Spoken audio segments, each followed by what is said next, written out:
Hi, and welcome to the Peace Team's webinar on contextual safeguarding approaches to safeguarding adolescents. My name is Tanika Blair Donaldson, and I'm one of the outreach workers.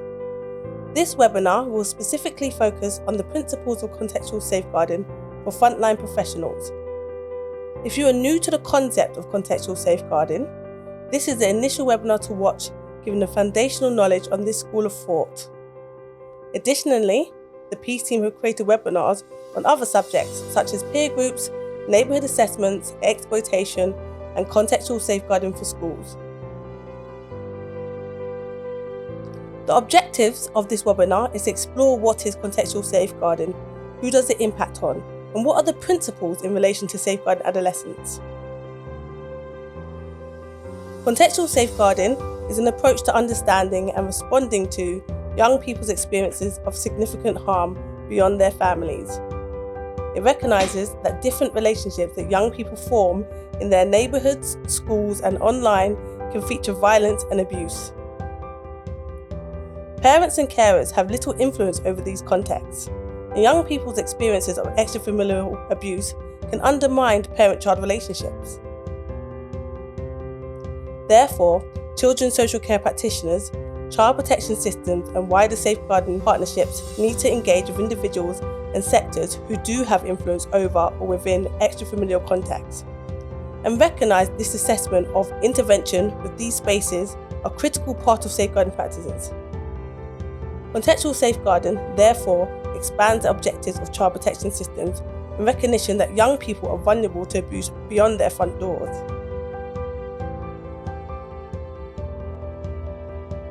The Contextual Safeguarding Network brings together practitioners nationally and internationally to share and generate knowledge on contextual approaches to safeguarding young people from violence and abuse. The Contextual Safeguarding Network is based on the work of Dr. Carleen Furman, MBE.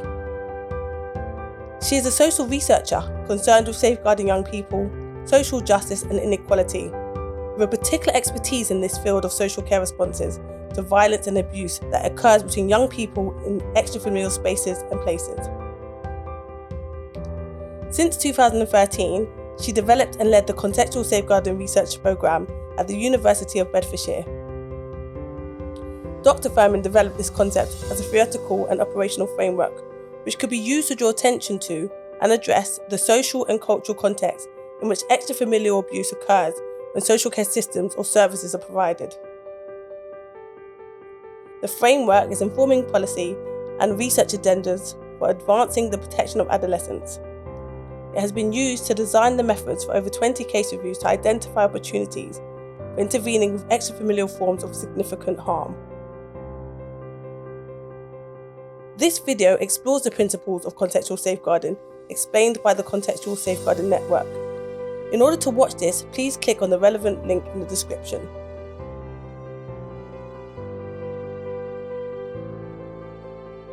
So what is extrafamilial harm? Extrafamilial harm is a term used to explain harm or abuse that is instigated beyond a young person's family home.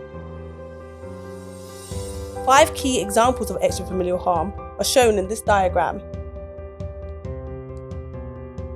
Sexual exploitation is known as child sexual exploitation, or CSE. This is defined by the Department of Education as a form of child sexual abuse. It occurs when an individual or group takes advantage of an imbalance of power to coerce, manipulate, or deceive a child or young person under the age of 18 into sexual activity. This may be in exchange for something the victim needs or wants, and/or for the financial advantage or increased status of the perpetrator. The victim may have been sexually exploited even if the sexual activity appears consensual. Child sexual exploitation does not always involve physical contact. It can also occur through the use of technology. Criminal exploitation, also known as child criminal exploitation, or CCE, is a form of exploitation where children are tricked, threatened, or intimidated into committing criminal acts, sometimes in the context of gangs. Groomers may be adults or similar-aged children, such as peers.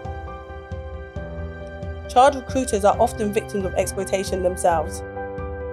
Children recruited into criminal exploitation may be tasked with transporting items including, but not limited to, drugs, knives, or people to other locations known as county lines. Radicalization. The government has defined extremism or radicalization as a vocal or active opposition to fundamental British values, including democracy, the rule of law, individual liberty, and mutual respect and tolerance of different faiths and beliefs. Teenage relationship abuse, also known as teen dating violence or TDV, is a pattern of behaviour that includes physical, emotional, verbal, or sexual abuse used by one person in an intimate relationship to exert power and control over another. Teen dating violence is generally defined as occurring among individuals between the ages of 13 to 19 years old. Serious youth violence is defined as any offence of most serious violence or weapon-enabled crime where the perpetrator is under the age of 19. This may include murder, manslaughter, rape, knife crime, wounding with intent, or causing grievously bodily harm. These 5 key elements are not exhausted and may include other risks such as modern-day slavery and harmful sexual behaviour. Extra-familial harm, recognising and responding. There is a whole range of risks that children can face outside of the family environment. Many of these are high-profile issues that regularly make the newspaper headlines, such as criminal and sexual exploitation, gangs, serious youth violence, and harmful sexual behaviour, to name just a few. For some children, a safe, loving and protective family is not enough to protect them from these risks. And for other young people, problems at home, like abuse and neglect, mean that they may be even more vulnerable to abuse in the world outside.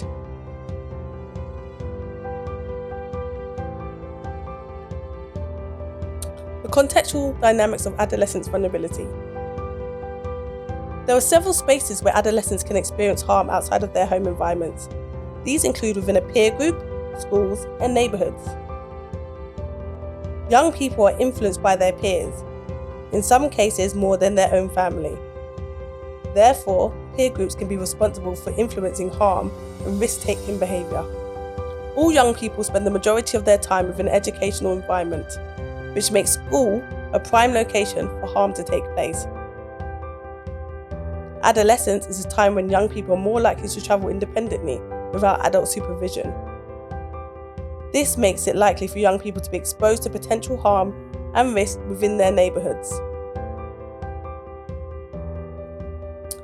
The Child Protection Process Flowchart. This diagram explores the child protection process through a flowchart. Typically, from a social work perspective, the focus on assessment and interventions is reliant on the child and family aspects. When assessing a child's needs, a social worker will gather information from a child's parent or guardian, and also gather information about the child and their family from other agencies such as school and health services in order to assess the child's welfare. This is known as a child and family assessment. The framework that guides the process pays particular attention to 3 areas to assess the child's well-being. These are the capacity of the parents, the child's family and environmental factors, and the child's developmental needs. Step-by-step process. So step 1, concerns for a child's well-being are raised and a referral is made to children's social care through the front door via a CFAN, which is a Child and Family Assessment Notification. Step 2, the referral is screened by the Multi-Agency Safeguarding Hub, also known as MASH. Whilst here, the referral is RAG rated based on the level of concern and threshold met. RAG rating stands for red, amber and green. Step 3, the referral is allocated to a team to undertake an assessment. Step 4, the relevant team plan how to support the child and the family to upturn the wealth of the child and make sure that the needs are paramount. Step 5, various approaches, methods and services are offered and in place to support the child and their family to ensure the plan is successful. This is known as intervention. Contextual safeguarding triangles. Traditionally, approaches to child protection have focused primarily on children and their families. As such, the frameworks and methods used when assessing children have focused predominantly on individual children and their families. In Working Together document, children and family assessments are supported with an assessment triangle, which outlines 3 key elements of assessment. As mentioned before, these are the child's developmental needs, parenting capacity, and the family and environmental factors. These are the 3 contextual safeguarding triangles: safeguarding and promoting welfare for a child within a school, with his peers, and neighbourhoods. In contextual safeguarding, we are asking practitioners to consider context beyond individual children and their families. Therefore, assessments need to consider different issues, such as those related to schools, peer groups, and neighbourhoods. As such, practitioners need frameworks that support them to consider factors that may be different to those in a traditional child and family assessment. Please refer to other PEACE webinars for greater depth in these specific areas. The contextual assessment framework. So, domain 1 is looking at target. So, targeting a location in which the harm has occurred. Domain 2 looks at the legislative framework, looking at the current framework to see where it can assist with safeguarding young people and who use that specific location. Domain 3 is partnership, so exploring what partners exist already and developing new partners that can influence change over that location. Domain 4, looking at outcomes. So, looking at how we can assess and monitor the changes that have made a location safer for all young people, as opposed to 1 or 2. Contextual strategy meetings. What is a strategy meeting? A strategy meeting is a multi-agency safeguarding meeting. However, it requires a police presence. What makes these meetings contextual? The contextual element of the meeting is the space or location. For example, if the concerns are in relation to the school environment, then this space or location would be the focus of intervention. Multi-agency child exploitation panels, also known as MAEs, are focused on reviewing operational responses to cases of young people identified as being affected by exploitation and identifying any themes that cut across those cases.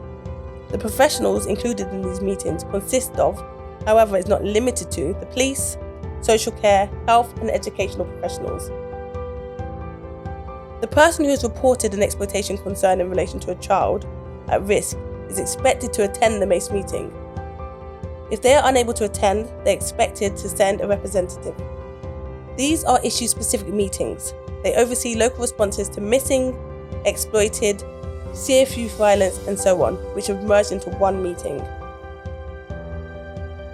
The purpose of MACE is to 1. Coordinate action to support children and young people who've been identified as being involved in exploitation. 2. Identify those who are at risk of becoming involved in exploitation. 3. Identify those individuals who are at risk of being exploited by such activities such as criminality. And 4. To take action to prevent this from happening. So, neighbourhood assessments. What is a neighbourhood assessment? Who undertakes these assessments and why? The PEACE project undertakes neighbourhood assessments due to concerns raised by parents and professionals that young people living in the area are being exploited to run drugs. This is alongside an emerging serious youth violence issue that also involves a number of young people who've been referred to the PEACE project. The scope of this assessment broadly captures information on young people and others outside of the suggested areas and the residual impact locally of behaviours related to young people from the primary focused area. Neighbourhoods have been identified as sites in which young people can experience and/or be safeguarded from abuse and violence. From experiences of child sexual exploitation in fast food restaurants, criminal exploitation in parks, serious youth violence on transport routes, to exposure to drug use and dealing in vulnerable adults' homes, our agencies already work to keep young people safe outside of the home, such as neighbourhood safety and the police.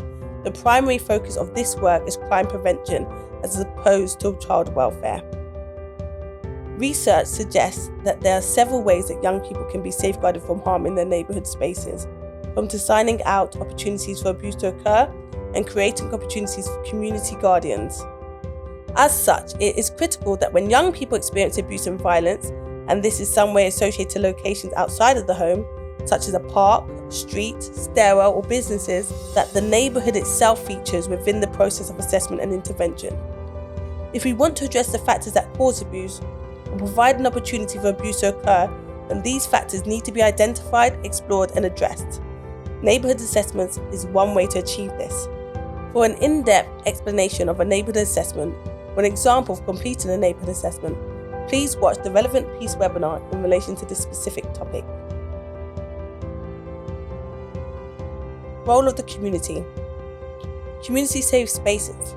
This identifies available venues willing to act as a safe space for young people to spend their time and or seek refuge if in immediate risk of harm. These should be accessible, staffed, and willing to close their doors if necessary to keep a young person safe. Community guardians. These are named individuals who accept responsibility for taking on safeguarding role in the community, being a point of contact for young people in crisis and being a liaison with formal local authorities' safeguarding functions. Parental alliance. It is important for parents to work together as a collective to safeguard vulnerable children and young people within their community. The parents have the ability to share information relating to potential risks in the community. The next few slides will explore the aspects of contextual safeguarding for frontline practitioners. Frontline practitioners undertake direct work with young people who are at risk of exploitation. This may include various interventions such as direct work in safety mapping, safety planning, tools such as the What's Happening tool, the All Around Me tool, a CSC or CCE screening tool, and Grab Pack. Children's services may attend or facilitate various meetings such as MACE operational meetings, YOS multi-agency risk of harm panels, safety planning meetings, peer group mapping meetings, or peer group assessments. The police may use various interventions such as the National Referral Mechanism, non-molestation orders, gang injunctions, and community behaviour orders. Safety mapping. This helps practitioners to understand young people's experiences of places they feel safe and unsafe, and support practitioners to create a safety plan with young people. Working with a young person, practitioners can print or use an online version of a map of the young person's local area. Using the map, the practitioner can guide discussions about areas that the young person feels are safe and unsafe, colouring in the map in red, amber, and green. This can then form the basis of a discussion with the young person about how to stay safe when in red areas, and to consider which trusted adults or safe places they can go if they feel unsafe. The discussion will form the basis of a safety plan. What is a peer group? So a peer group is some sort of relationship between young people. They're roughly the same age. There may be a social, romantic, or familial connection between them. Something links them together. They may be self-selecting or may also be linked because of a shared activity, incident, or institution, such as school or youth club. The word peers implies plurality, equality, but the relationship may be relevant to safeguarding because it's unequal. It should be noted that a peer group may also include a relationship between those above and below 18 years old. So where can you get further support or advice? What you can do is you can join the Contextual Safeguarding Network on the link provided. Or you can read the recommended book by Dr. Carleen Furman. You can also refer to other Peace Project webinars in relation to specific topics such as peer groups and mapping, neighbourhood assessments, contextual safeguarding in schools, child criminal exploitation, and child sexual exploitation. In the description is also a link to Carleen Furman's TED Talk called Contextual Safeguarding, Rewriting the Rules of Child Protection. Please take a look for further knowledge and understanding of contextual safeguarding in relation to principles and how this applies to child protection practices. Thank you for watching. Please refer to the Peace webinars for any other topics.